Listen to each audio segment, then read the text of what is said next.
Kad je došlo proleće, ceo gradić beše osvetljen nekom sumornom maglom. Zapuštene ulice sa izrivenom kaldrmom zjapile su i činile se neobično duge i neobično blatnjave. Kuće sa porazbijanim prozorima iz kojih su virile krpe i slama ostale su prazne i bedne kako ih je vojska ostavila. Ispod krovova lepršale se iskidane od dugih kiša i vetrova trobojke. Krpe sunjine zakačene od crepove, noću lepršale bezbojne, crne i čudne. Blato se nije dalo očistiti. Po ceo dan se čistilo lopatama i vuklo i opet je izbijalo i osvanulo ujutru, kao da su hiljade pešaka odrbanih i bledih koji su tuda prošli svake noći opet prolazili i gazili ga. Tako je bilo i sa slamom. Prokisla trula slama izbijala je svud po ulici, iz krovova, iz prozora, iz kapija. Meke, prokisle, trule krpe ležale su po ulici, viorile se i virile iz prozora, sa krovova, lepršale se, vijale se po vetru, a noću su padale i letele oko kuća kao neke neznane ptice. Strašno je bilo oko stanice, velike bare sjale se okolo stanice i kad je bila kiša i kad je bilo suho. Pune krpa, kore lubenične, novina i nekih praznih kutija već mesecima, a nije htjelo već jednom da istruli. Ponegde je virila iz bare i blata vojnička cokula, sva čađava i crna. Stanica je osobito noću bila sasvim izgubljena među tim barama i crne senke, možda putnici koji su se po celu noć tuda vrzmali, zapadali su i gubili se i dovikivali gazeći po tim barama, proklinjući glasno. Pred stanicom na zemlji ležali su u dugim žutim gomilama vojnici i među njima žene, a ispod jednog fenjera što je sijao sa visine gurali se oni što su čučali i po celu noć čitali novine. Iza njih su, kao da su se igrale, trčale tamo amo grdne crne senke i pištale lokomotive jednako u mraku, grmeći po železničkim prugama, što su se preplitale u mraku. Duž bara se pružao dug, nizak plot. Kuće i ulice nestajale su u mraku. Ceo je gradić ležao po celu noć u mraku. Ponegde se svetlili samo prozori i za njih, iz njih dopirala pijana vika. Uveče je bilo sve pusto u gradiću. Od jeseni do zime se pijančilo i pevalo po ulicama. Tek pred proleće počelo je da se stišava. Polako je sve više nestajalo osvjetljenje grada. Počele su duge kiše i ulice su postajale sve tiše i tiše. Sa krovova su lepršale trobojke, poderane i pokisle, a blato je sve dublje i dublje zalazilo u ulice iz okolnih bara. Pa i vesele gomile su se proregile. Po mraku noću nisu više prolazili pijanci, smejući se i pevajući, nego su opet kao nekad počele da se teturaju tuda senke, dvoje po dvoje ili same, sasvim usamljene. Samo iza stanice na jednom uglu bilo po celu noć svetlosti. Veliki crveni fenjer je svetleo se nadaleko u noći kao budan i besani znak. To je bila javna kuća, raj, kako su je nazvali nekad davno sremski bogoslovi. Zvali su je i Kota 350, tako su je nazvali oficiri po broju kuće. Cele zime bilo je tu veselo i bučno i sa nje se lepršala poderana, prokisla trobojka. Tek pred proljeće, kad ubiše na pragu jednog mladog oficira, tada je nekoliko dana bila pusta i mračna. Na kraju plota, što se pruža od stanice do nje, žuta i niska, ona se činila kao kakva sporedna zgrada stanice i na njena uvijek zatvorena vrata lupali su danju često seljaci vičući: "Jel, imate li duvana?" Ali su vrata ceo dan bila zatvorena. Duž plota su, kad bi sjalo sunce, sedele čitave gomile seljaka, vojnika i žena, a rado i pred njenim vratima, grejući se i sunčajući se kraj njenog žutog zida. Tu je po ceo dan stajao jedan alvar i bilo puno pasa i repatih i kusih, koji su pred noć počeli da urlaju i zavijaju. Zemlja se često predveče zatresla, kad su stizali crni i teški dugi vozovi. Tek u mraku zapalio se crveni fenjer i kroz bele šalone prosijala svetlost. Zakrečen, neprovidan prozor na vratima otvorio se, iza rešetaka se pojavila jedna seda razbarušena glava. Pripila se uz rešetke, pisnula na pse, što su se šunjali i gurali oko drveća pred kućom, a kad to ne bi pomoglo, začulo bi se zvonce i otvorila vrata i iz njih poletela batina među pse, što su se urajući razbegli. Joža je zauzeo svoje mesto, težak i hrom, sa štapom u ruci. On je svako veče u to vrijeme pogledao prvo kroz rešetke, pa otvorio vrata i rasterao pse. Pogledao po ulici desno i levo i opet zatvorio vrata. Tako svako veče već 12 godina. Bože moj, i on je bio čovek. Kosa mu je bila razbarušena, već 12 godina ga niko nije video sa šeširom. Činilo se kao da mu je i odelo sve jedno te isto. Samo mu se obuća često menjala, on je nosio žutu, belu, pa i crnu, vrlo raskošnu obuću. Svaki čas je imao drugu, uvijek slobodnu, nikad zavezanu. Često je nosio i ženske cipele sa belim dugmadima. Svako je veče u isto vrijeme izneo svoju klupicu u mali zagušljiv hodnik, seo iza vrata, smestio kraj sebe svoju čašu piva i podupro leđa. Dremao je, mirno ustajao kad bi zvonce zapištalo nad njegovom glavom. Otvarao je vrata i znao već unaprijed ko dolazi. Znao je tačno kad ko dolazi. Malo je žmirkao očima i rekao svako veče isto. Prvo su dolazili đaci, oni su dolazili najranije, 3, 4, kako kad, nikad sami. Uostalom, on je tačno znao sve goste. Sa nepoznatim uopšte nije govorio. Obično su to bila 2, jedan pismonoša i jedan berberin, koji su već mjesecima dolazili rano, uvijek istoj devojci. Nije ni reči govorio sa njima i oni su brzo nestajali u mračnom, toplom, zagušljivom hodniku. Posle njih su dolazili đaci. On im je svaku večer gunđao iste riječi: "Gospodo, još je rano, devojke još večeraju." Onda je prilazio vratima i otvorio ih začas.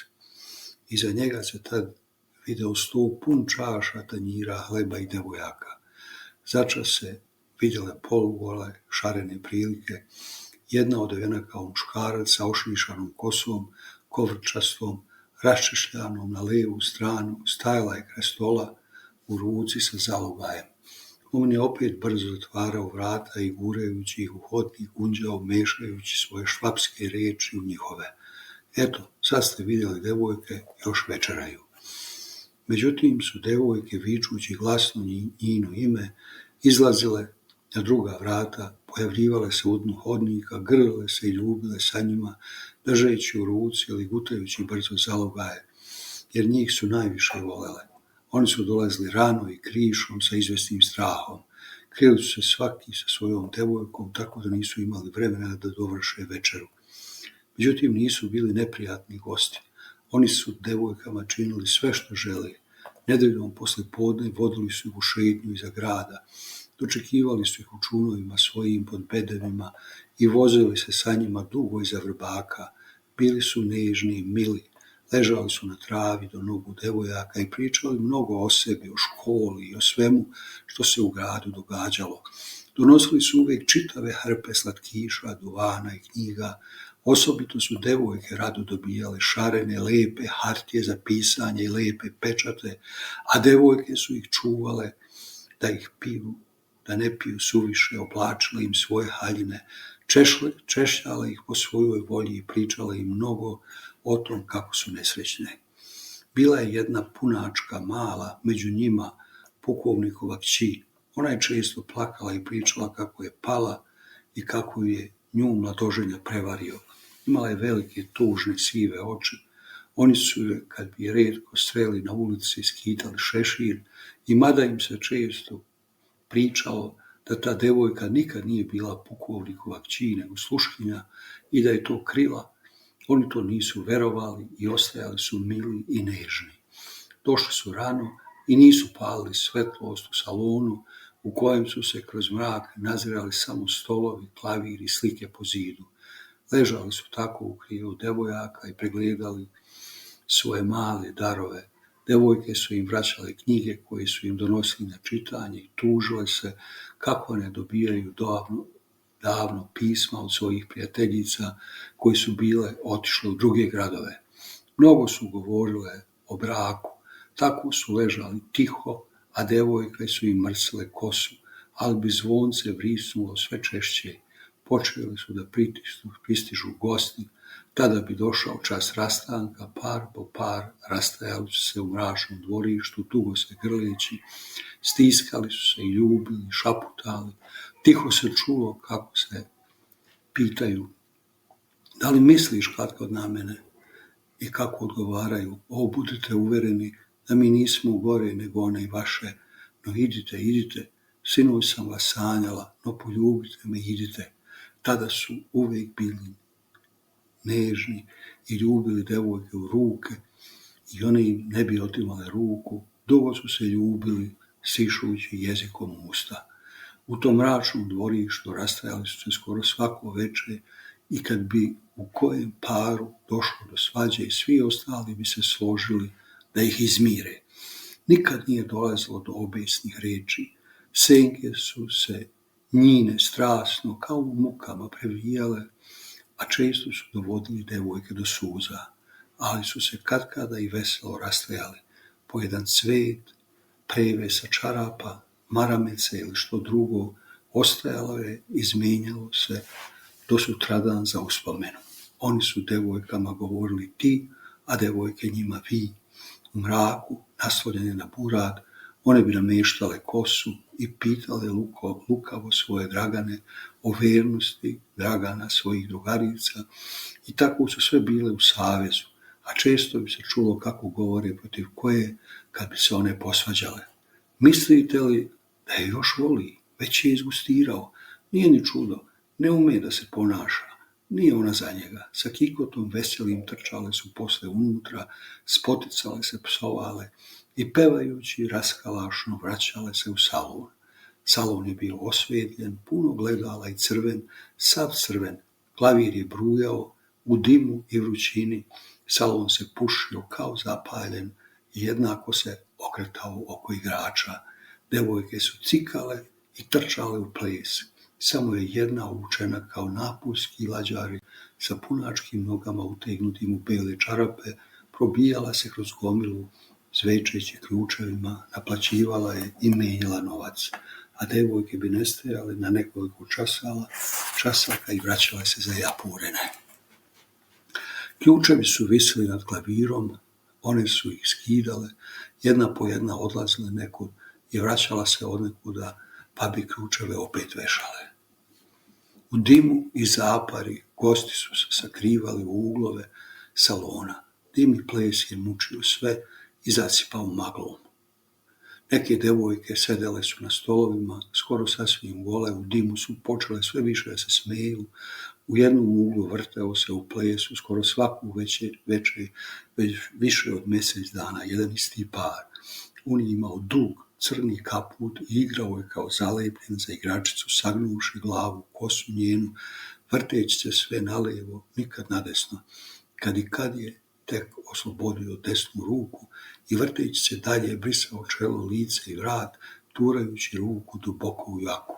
A kad je klavir umukao, on bi pao u crvenu fotelju, uzeo svoju igračicu u krilo i neumorno brisao dalje čelo, lice i vrat, gurajući ruku duboko u jaku. Igračica mu je sedela u krilu, hladila se levom rukom i štipala ga, sve u smehu, a on se otimao, smejući se, jednako brisao znoj po grudima, po licu, po vratu. Oko ponoći tek počeli su da stižu pravi gosti. Neka gospoda, što se okretala po salonu sa šoljicama crne kave u ruci i ponašala se srdačno, ali i uljudno. Sedeli su u uglove i govorili, tiho smijući se o novostima u gradu i o miru. Često su se prepirali o zvaničnim stvarima, poslije su stizali oficiri, u jednom uglu stajale su spremne boce vina i piva, a dok su ulazili, devojke su klicale i premetale se od radosti po foteljama. Grle su im crveni somot oko vrata i otpasivali im mačeve, a poslije je bivalo kao svako večer. Prvo su se grdili obesnim riječima, devojke su se ljubomorno merile i psovale, a oni su brzo pili. Kad je tek među njima nastala prepirka. Spominjali su grebene, juriše i mrtve, poslije su se grdili veselo, u šali, gurali su devojkama u usta cigarete, okrenute zažarenim vrhom, no čim je klavir počeo, nastavljao se ples. Par za parom se dizao i vrteo, crne šare igrača bi se zamrsile, kao mreže paučine grdne po zidu crvenom, a oni su se među tim senkama vrteli, svaku veče ista lica, već mjesecima. Kapetan je bio rumen i štucao je, on je bio najmirniji. Kad je sedeo i čutao, bile su mu oči podnadule od bančenja, neizmjerno tužne. Govorio je, kad je govorio većinom o poginulim drugovima, odmahivao bi rukom poslije prve čaše i štucao. Čim je počeo da pije, štucao je. Nije skidao bele rukavice ni kratak bič koji bi mu uvijek visio o malom prstu. Na levoj ruci, nikad na desnoj. Plesao je poguren i čutao, nije mogao da igra i da govori. Čim je hteo šta da rekne, morao je da zastane u plesu. Mada se već davno mučio, nije umeo da nauči da govori u plesu. Govorio je ozbiljno sa drugovima, a bilo mu je i ovdje dosadno. Ali se nije imalo kud. Kad zatvore kafane i kad nastane mrak u gradiću, nije voleo da se razilaze. Svi su došli ovamo. Bio je učtiv prema devojkama, poslije svakog štucanja dizao je ruku na usta i začuđeno pitao: Našta? No šta je ovo sa mnom? No šta je ovo? A kad bi se zaneo u plesu, zastajao je i sakrio se iza zavese. Imao je uvijek istu devojku svako večer. Ona mu je ležala na krilu, a on je govorio ozbiljno, prekidao se i štucao. Ona je ležala crna, teška, ugojena, sa vencem u kosi. Rado je dizala noge u vis i vikala pri tome dži. On je bio dodeljen žandarskoj straži i ona ga ispitivala o svakoj krađi i ubistvu. Mada nije nikud izlazila, znala je sve šta se u gradu dešavalo, a on joj je pričao sve novosti, a poslije bio je se tužio, pričao bio je o kolima u kojima obilazi kola sela po kiši. Ona je znala tačno sve njegove dužnosti, platu i neprijatnosti. Poguren, često štucajući, on je dizao ruke na usta i odmahivao. Ali se naročito ljutio kad bi mu došao dežurni kaplar da što javi ili da mu traži potpis. Nije voleo da se služba uzima olako, tada bi besno psovao. Njegova 3 druga, 3 poručnika smejali su se i dovikivali. Oni su bili uvijek veseli. Jedan je bio visok i nije nikad skidao kapu, on nije nikad zaplesao. Cijelo večer, dok su se drugi štipali, vijali po stolicama i crvenim divanima, on je šetao po salonu, vodeći ispod ruke 2-3 devojke. Junačina i Judina bio je smešan kad se mučio da im se umili, osobito u kišne dane, bio je kao dete. Mrzao je kišu i bojao se kiše. Kad bi čuo kako napolju pljušti, stresao bi se i šaputao: ako Boga znate, zar opet kiša? Uzimao je devojke ispod ruke, uvijek 2-3 odjednom, delio im šećerleme i šetao se kao na kakvom balu po salonu.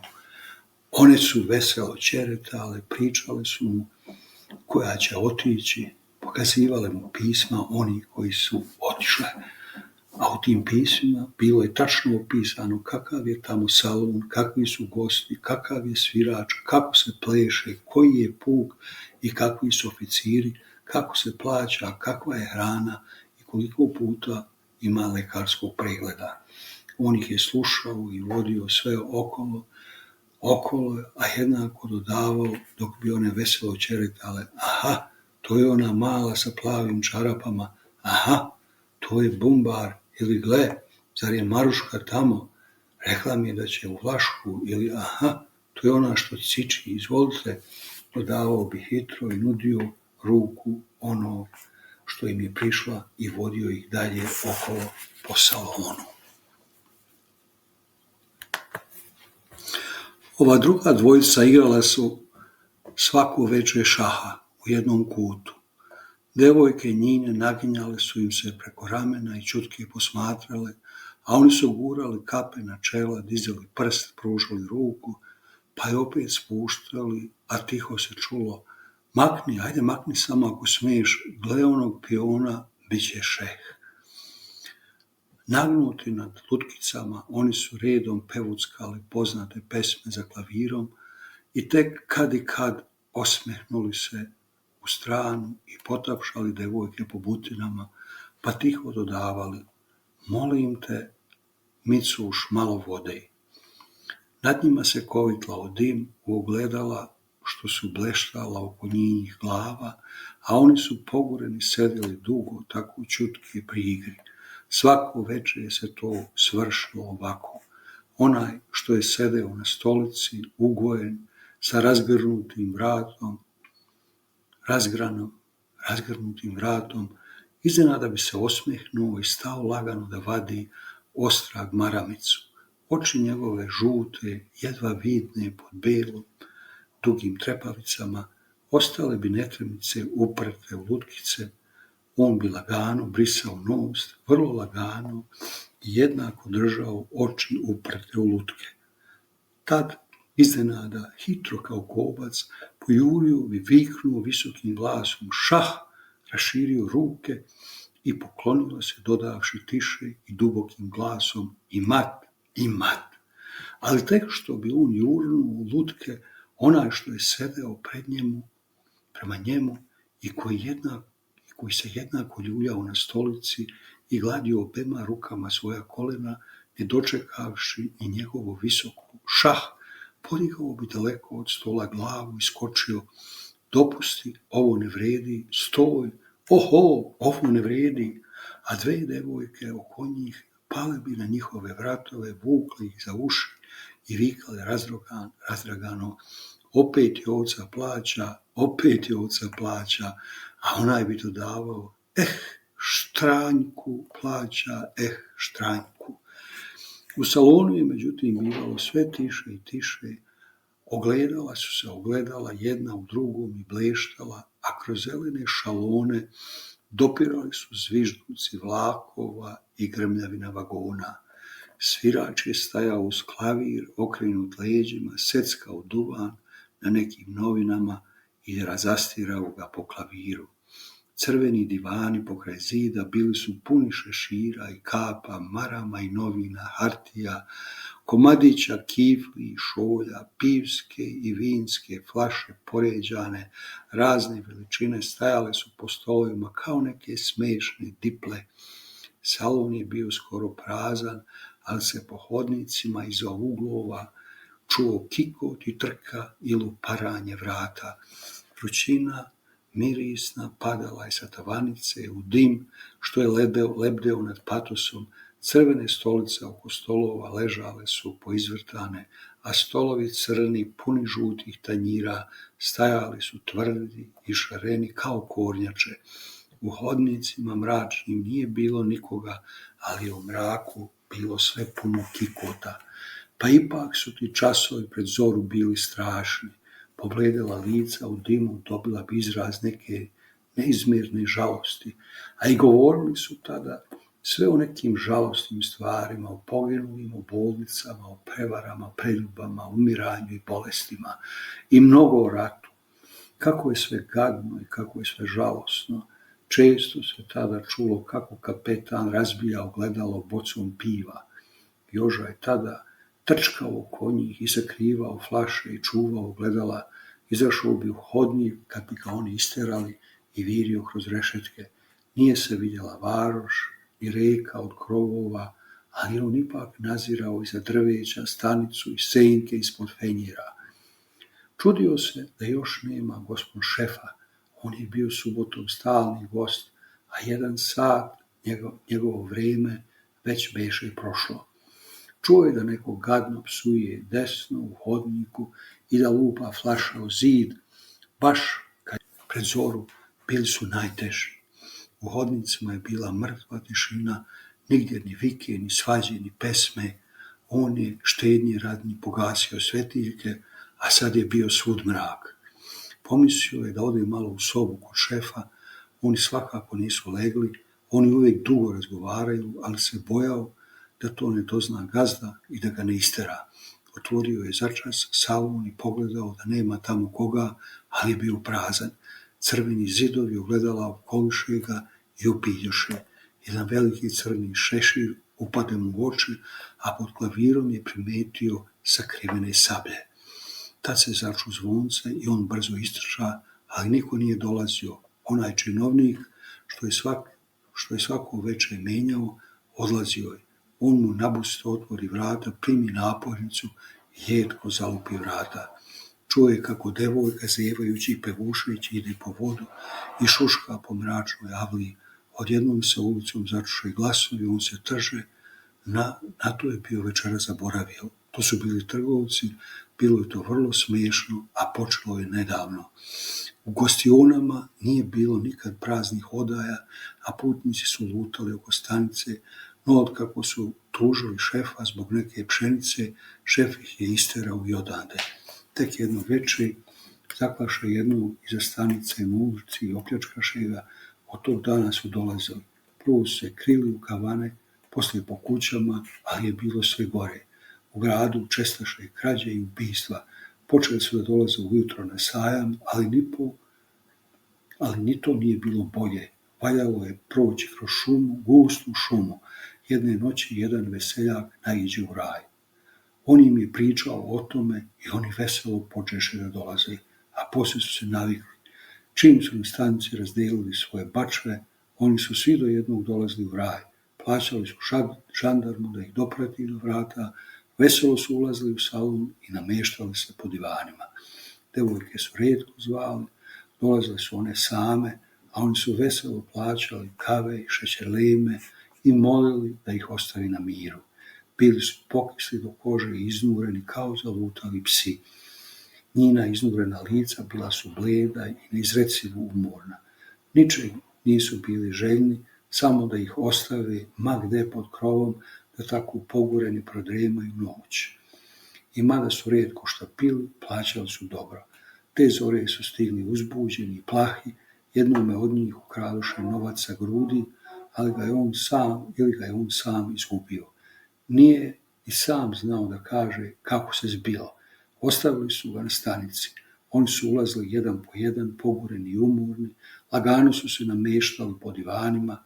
Devojke dve, što su ostale same bez gosta, došle su i počele da se šale sa njima.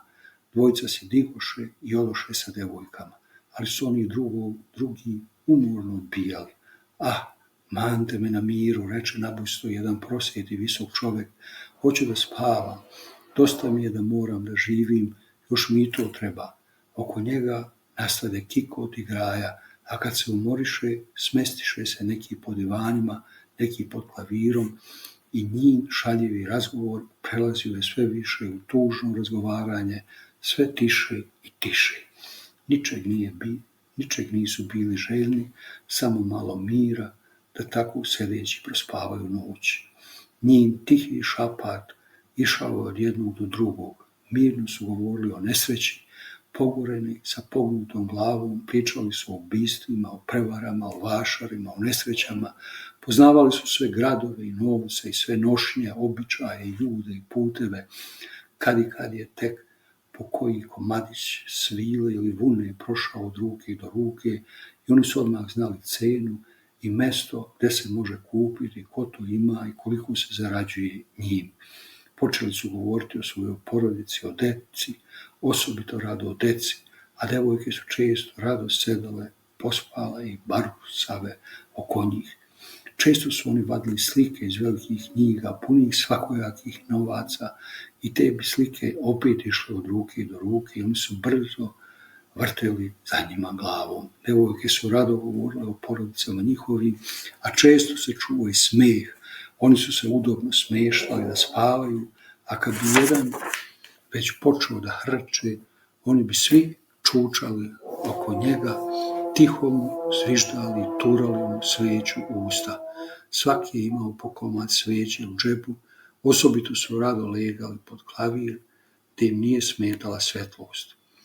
Smestili su svoje kapute i kutije po stolovima među čaše i boce, a devojke su veselo čučale kraj onih koji su već zaspali i dugme po dugme otpasivali ih, a ostali su, zadržavajući smeh, dodavali levkove od novina kroz koje su im točili hladnu vodu čakšire. No, kad bi to prestalo, oni su ležali bledi i umorni, neispavani po divanima i govorili sa gnušanjem o svemu.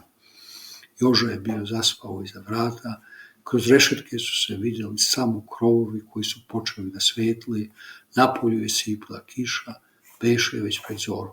Kuće su počele da se naziru i činilo se kao da sve, i drveće i ulice, dolaze sve bliže, dolaze kao da hoće da se sakriju da uđu u ovu kuću. Gospon šef je odlazio, otvorio je tiho vrata da ne probudi slugu. Ženska senka sa bijelim nogama i papučama ogrnuta i sva ozebla, ljubila se sa njim i praštala. On je uvijek bio žalostan pri rastanku, čim je otvorio vrata, prešao ga je leden mrak, pun kiše. On je pogledao uokolo, stresao se, još jednom se rukovao sa njom i podigao jaku. Hajde, ulazi, ozebćeš. Zbogom, pošalji mi novikne. Uvijek ih donesu tek posle podne. Pošalji Jožu u kancelariju. Zbogom, hoćeš li doći doveče da dam založiti? Doći ću, hajde idi, ozebćeš. On polako polazi, vidi kako ona zatvara vrata i gleda za njim, sva pogorena od zime, a on saginje glavu i odlazi gacajući po blatu.